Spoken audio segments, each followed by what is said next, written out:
नमस्कार दर्शकों, मैं आलोक कुमार आपके पसंदीदा कार्यक्रम मंथन में आपका स्वागत करता हूं। आज हम बात करेंगे इंडस्ट्री में तेजी से बढ़ते रोबोटिक मशीनों के उपयोग की। क्या यह तकनीक विकास का रास्ता है या मानव श्रम के लिए एक खतरा? हमारे साथ मौजूद हैं एक खास मेहमान Shri Arunesh Singh Bhadauria, senior manager Jamuna auto Gwalior. आइए शुरुआत करते हैं आज के मंथन में। सर, आपका हमारे स्वदेश 24x7 में बहुत बहुत स्वागत है। नमस्कार। सर, मेरा पहला सवाल है तकनीकी पक्ष और प्रगति से।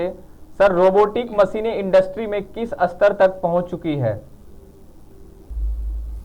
मेरा मानना है कि जो आज वर्तमान में अगर हम बात करें, रोबोट की बात करें या टेक्नोलॉजी एआई की बात करें या ब्लॉकचेन की बात करें, तो मोस्ट जी। ऑफ द कंपनी में इसका मतलब तकरीबन 70 से 80% इसका भी रोबोटिक के द्वारा ही काम हो रहे हैं।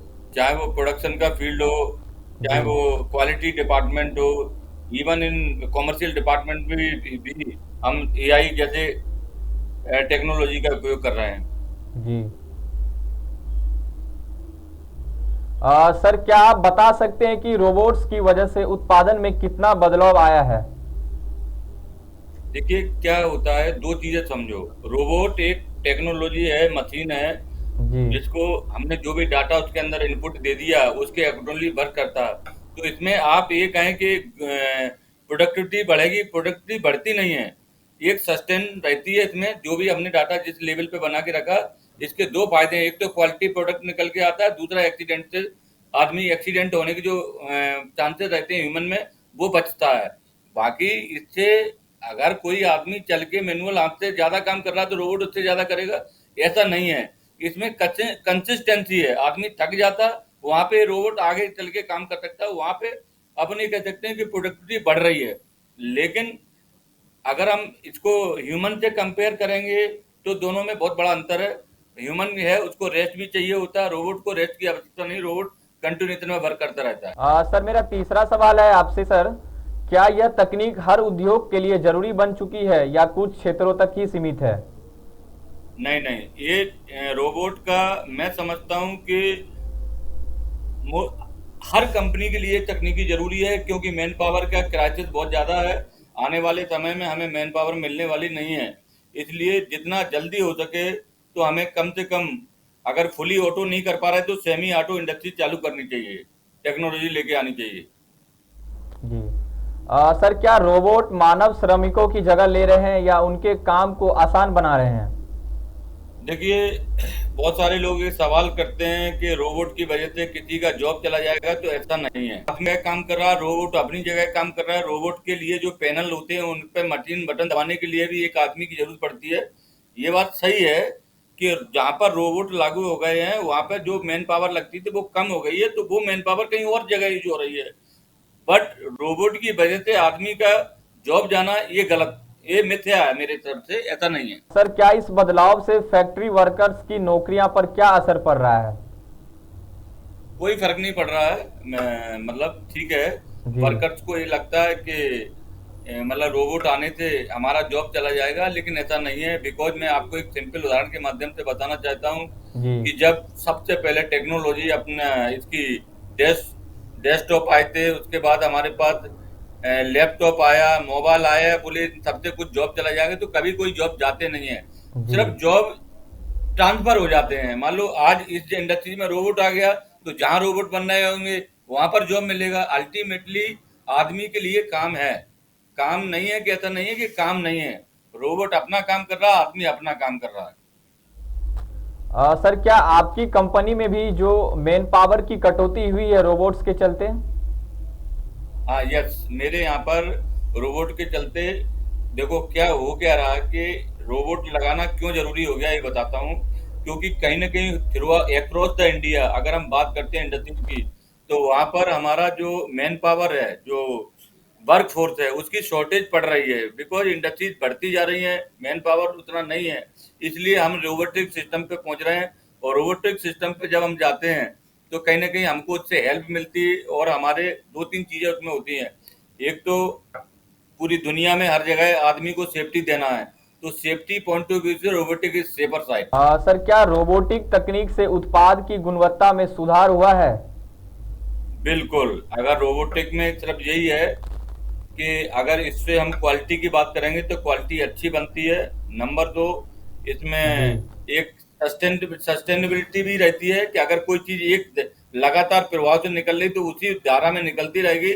आदमी के केस में क्या रहता है कि हो सकता है कभी 100 की स्पीड से निकले, कभी 80 की स्पीड से, कभी 70 की।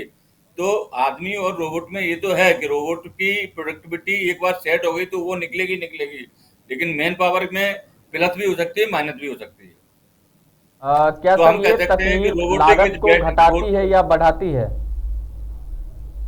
ये घटाती है। जी। सर क्या छोटे और मध्यम उद्योगों के लिए क्या यह निवेश व्यवहारिक है? देखिए, छोटे और मध्यम की अगर हम बात करें, बहुत ही छोटा तो अलग बात है, बाकी जरूरी नहीं कि इतना कीमती। अगर उनका टर्नओवर के ऊपर भी डिपेंड करेगा। आप 1 लाख रुपए की इंडस्ट्रीज में रोबोटिक लगाने से कोई फायदा नहीं है। अगर आपका एक बड़ा प्रोडक्ट है, एमएसएमई में भी बड़ी इंडस्ट्रीज है, देन ओनली आप इसका बेनिफिट ले सकते हैं। अगर आप छोटी इंडस्ट्रीज में बात करेंगे कि कोई किराना की दुकान में उसमें लगा के काम चलेगा तो अभी अभी नहीं चल पाएंगे। लेकिन आने वाले टाइम में हो सकता है कि छोटे रोबोट इस तरीके से बन जाए जो जो वर्कर्स रहते हैं किराने की दुकान में वहां पे भी काम करने लगे। तो ये टेक्नोलॉजी तो फ्रूटफुल है, लॉन्ग टर्म में इसके फायदे मिलने वाले हैं। सर मेरा अगला सवाल है सुरक्षा प्रशिक्षण और नियंत्रण से क्या रोबोटिक मशीनें वर्क प्लेस की सुरक्षा को बढ़ाती है? बिल्कुल। देखिए, क्या होता था जब हम मैन हैंडेड वर्क करते थे तो वहां पे हम सेफ्टी को लेकर के काफी कंसर्न रहते थे, उसके बाद भी एक्सीडेंट हो जाते हैं।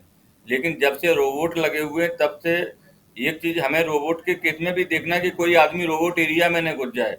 इसलिए हमें रोबोट के चारों तरफ एक प्रिकॉशंस लगा के रखने पड़ते हैं कि इसके अंदर कोई नहीं घुसना, क्योंकि रोबोट एक बार स्टार्ट हो गया तो वो अपना काम करता रहता है।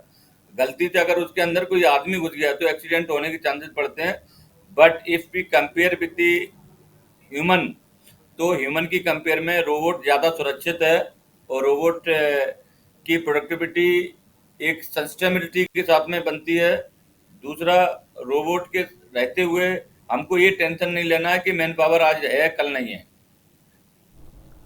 सर क्या सभी कर्मचारियों को इस तकनीक के लिए पुनः प्रशिक्षित किया जाता है?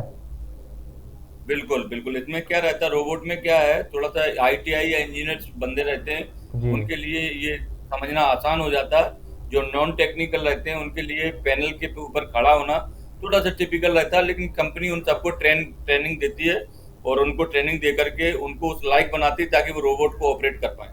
जी। सर क्या मशीनों की गलतियों के लिए किसी जिम्मेदारी की तय प्रक्रिया है? सवाल फिर से बोलिए। क्या मशीनों की गलतियों के लिए कोई जिम्मेदारी की तय प्रक्रिया है? बिल्कुल बिल्कुल।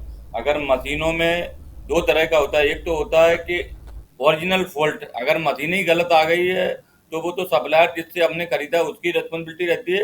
लेकिन मशीन को प्रॉपर तरीके से जो ऑपरेटर ऑपरेट करता है, जो सुपरवाइजर रहता है, उसकी जिम्मेदारी रहती है कि मशीन को स्टार्ट करने से पहले सारे पैरामीटर चेक करे और उसके बाद ही स्टार्ट करे। अगर वो ऐसा नहीं करता है और कोई फॉल्ट होता है तो उसी की जिम्मेदारी रहती है अल्टीमेटली। लेकिन पूरा मैनेजमेंट जिम्मेदार रहता है अगर मशीन में कोई गड़बड़ी होती तो।